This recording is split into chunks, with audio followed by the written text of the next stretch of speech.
Hello there, YouTube, and welcome to a 58-degree Thursday, the 14th of August. The 58 was the low, and right now it's 61. You can tell the clouds are coming in because the temperature almost stabilizes when it does that. But it's weird. It's because like when it's just regular summertime, it's cold as heck at night and hot as blazes during the day.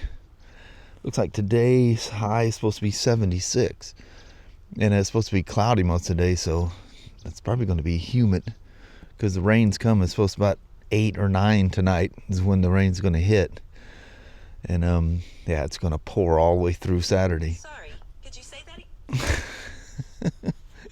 Something about being out here makes the serial on my watch go off. I got both of my phones in my pocket, so it's not like seeing one or the other. What are you doing out there, Sasha?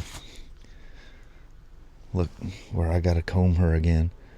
Once you start the combing, it starts releasing it all, and she looks like a sheep that needs to be pruned or whatever they call that, sheared or whatever.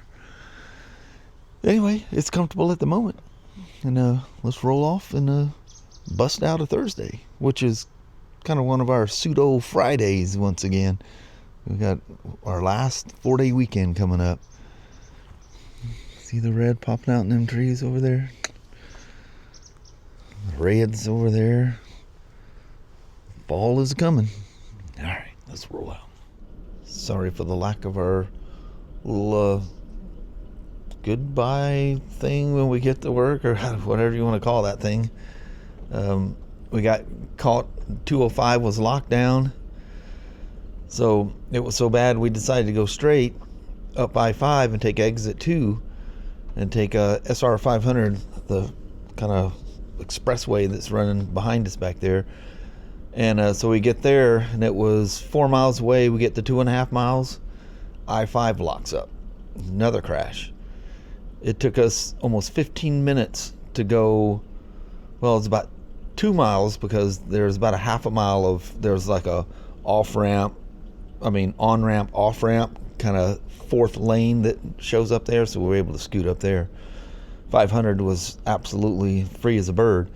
Usually when something happens on I-5, everybody hits 500, cuts across over to 205, but that wouldn't have done any good because 205, underneath where our exit, I probably still wouldn't be here. And I knew I had 2 state patrol bikes waiting for me. So I let them know we were late. I mean, we were 20 minutes late getting here.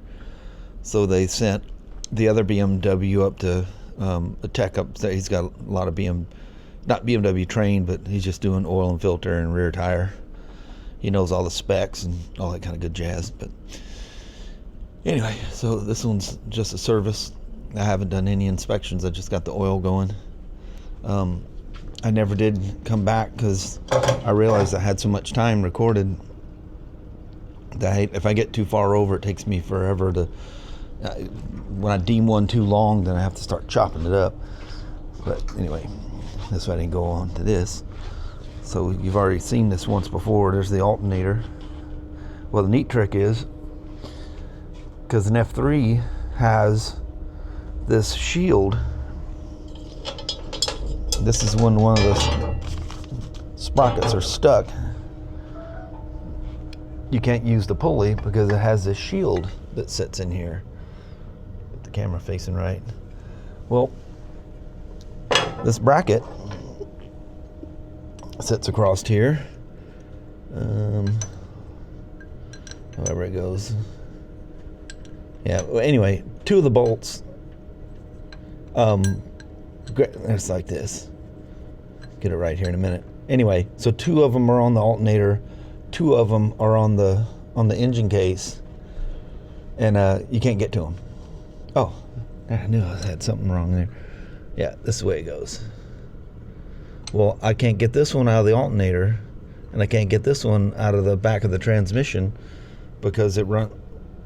Oh man, I got that gimbal just a mile off. Maybe it was there, I don't know. But anyway, I can't get these bolts out.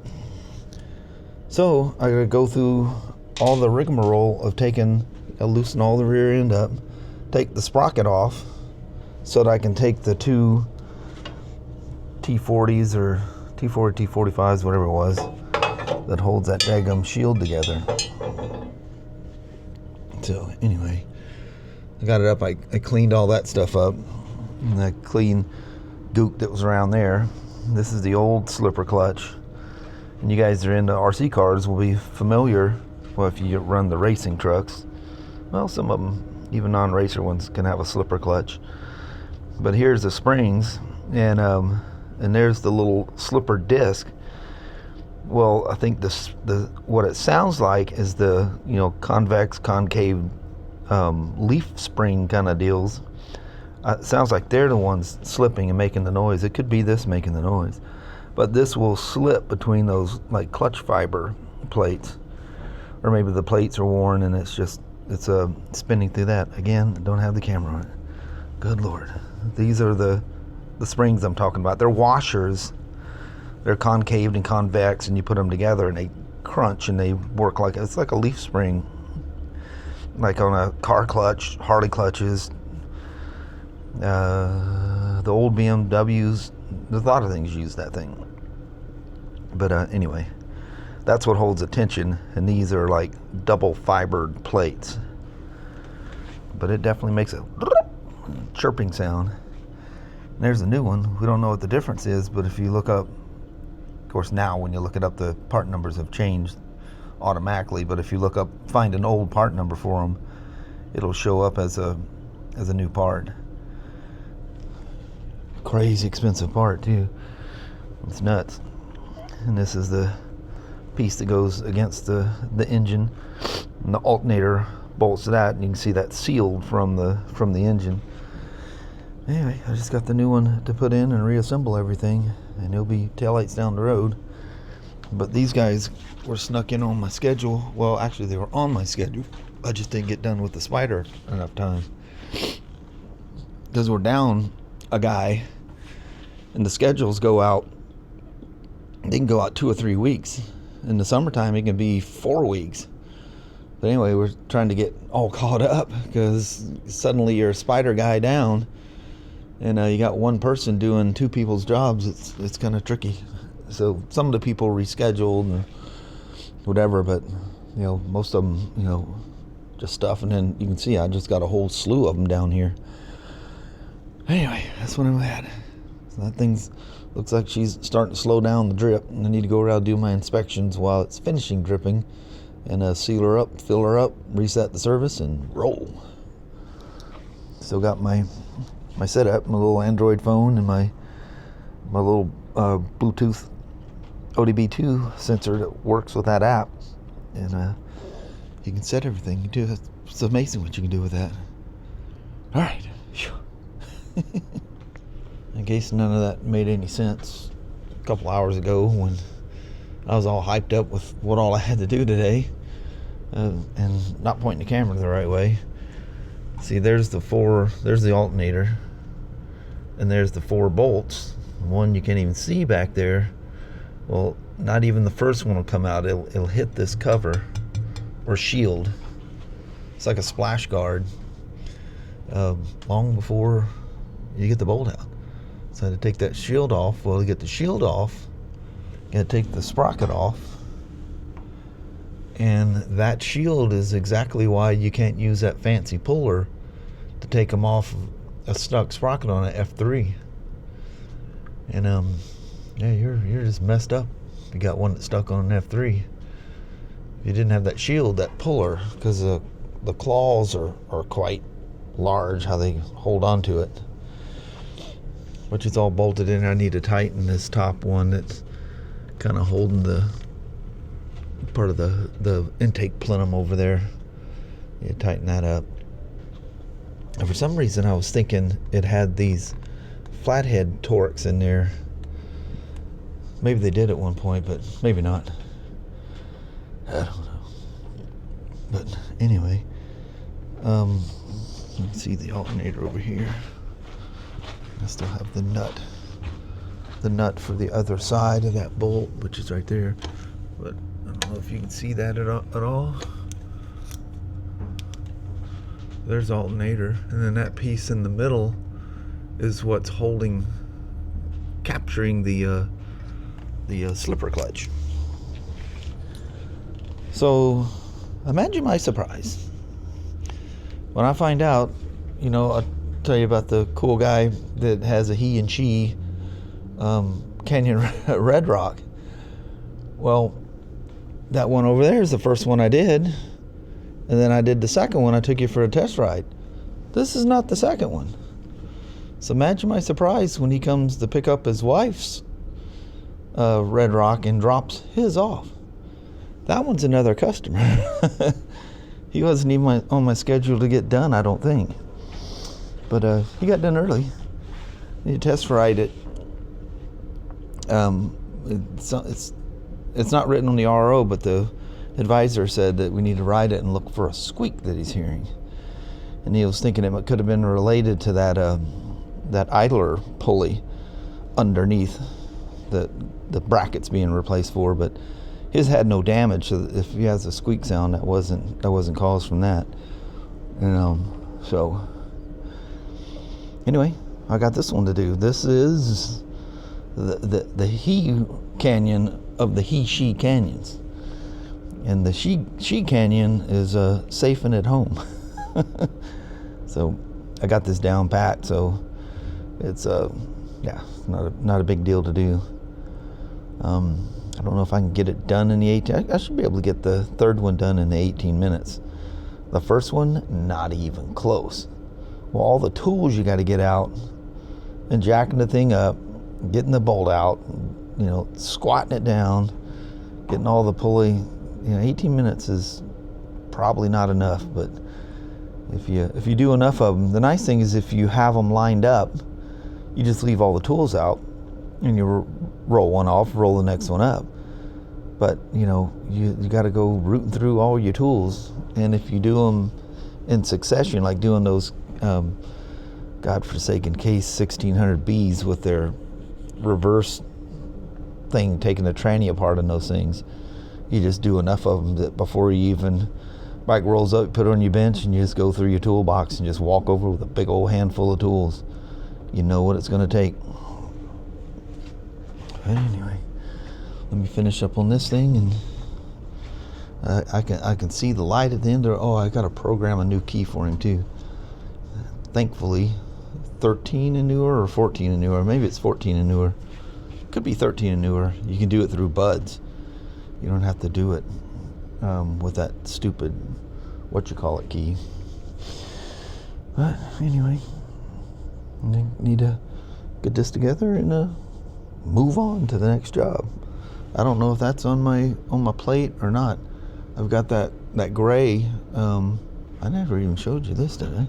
This is a 2014, the original 1330 RT with super low miles, and sounds like she's got some funky plugs. The battery's kind of sad in it, so I think when we do the battery in the spark plugs, he's already okayed the plugs. Getting to the spark plug on one of these, especially since the only junk, as I call it, I don't mean any disrespect for you guys that do it, this is the way this guy bought it. But all the lights, so far I don't see anything hanging out, so whoever done this had a pretty good idea how to do things neat. So he's got lights in the mirrors and on the fenders, but it doesn't have a whole bunch of stuff done, because the whole, as my kid called it, the headset, the fairing assembly has to come off on this thing. But these things been around. I can do these body styles in my sleep. It doesn't matter between the 990s and the 1330s.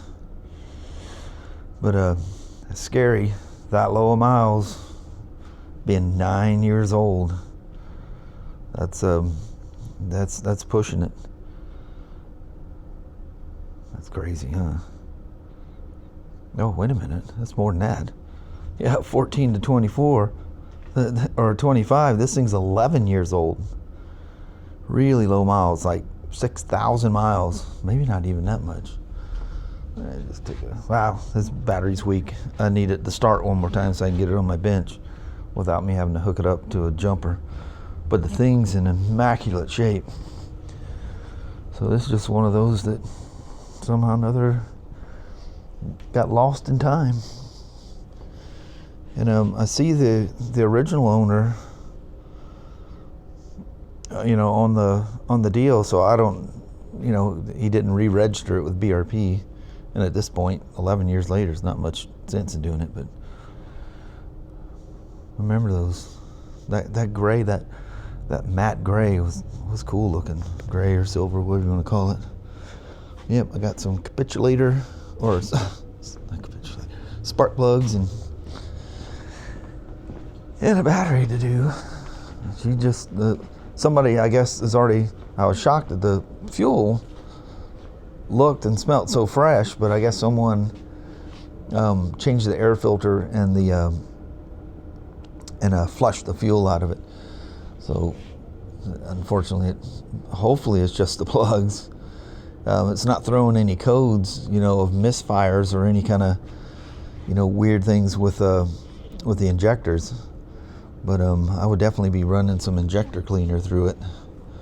Some of those old ones, and it was like one of those things, normal warranty applies, which he's a long ways out of warranty. But some of those, there was a TST bulletin that they may have put too much heat sink grease on the spark plugs. You're supposed to use heat sink grease on them so they make really good ground contact with the head, and it helps transfer heat better as well. And they got a little crazy with it. Well, that stuff could get in the combustion chamber and it'll foul the plug. But with 6,000 miles, I mean, it happened really soon. Well before the 3,000 mile first service. So I think it's just some old fuel.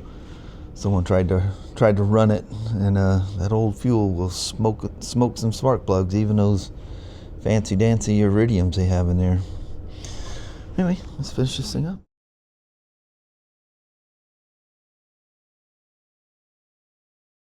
Well, hello there, YouTube. You notice I don't have my glasses on. So they found the issues, and it's the one gentleman that did Kelly's glasses, and man, her glasses are just perfect. Looking through them, her prescription's not correct, but they're just perfect. And so anyway, he's looking at hers, looking at mine. He goes, "That's the way yours should be too." And he's just kind of shaking his head, and because he wasn't part of that, and he wasn't there when I picked up the glasses either. He goes, "Man, they're not set right. They don't fit right." He goes, "These things are a mess." So he made them better because we need your prescription to come down. Yeah. He goes, "They're not too high, right?" Yeah, they're so high that it's coming out of the glass. It's a nice wide prescription, and you can put them in a machine. He goes, they're right. It's just everything needs to come down. So, gotta wait another 10 to 14 days. Yeah. So hopefully it's fast. Yeah. So back to the old man. Cheap readers from Walmart's hanging on my nose and staring out with no glasses. I'm fine till it gets it was misting on us coming home, and it gets dark. It gets harder to see. I can do a squint thing and make everything sharp, but can't do that for too long. It hurts your eyes. But anyway, that's cool. Spend a lot of time there with him. He's funny. He's cutting up and carrying on. He's a nice guy. Yeah. But anyway, that's a lot of fun. Makes it fun to go in there. Mm-hmm. He's gonna get me hooked up. Mm-hmm. He goes, "Make sure you come to me when they show up." Yeah. I said, "Well, when we come and picked up ours, you weren't there that day, so hopefully it doesn't land on a Tuesday." Yeah. It looks like it could be there as early as Monday. Next Monday. Yeah, next Monday. But anyway, so this is our Friday again. So we got another 4-day weekend, and then 2 weeks, and then the vacation. I hope the rain doesn't come. Yeah, I hope the rain doesn't come. What a disaster if it does. Yeah, that would suck. Yeah, but anyway, hope you enjoyed what Spyder stuff I showed. That's what it's been here lately. Oh, that's some BMW stuff today too. I think did I film that? I don't know. It was a whirlwind. The last 2 weeks has just been whew, because we're down a guy, especially doing Spyder. So yeah, I feel like a kid again. You know, get her done, get her done, get her done. But anyway, appreciate you watching, and we'll roll with that. Alrighty. Well, thank you guys so much for watching. We really do appreciate it. We will talk to you tomorrow. Same smoke time, same smoke channel. Don't forget to give her a thumbs up, and you guys have an amazing Friday or Saturday. Heck yeah. All right. We'll see you sometime tomorrow. Yeah. We'll see you tomorrow. All right. Thanks for watching now. Bye-bye.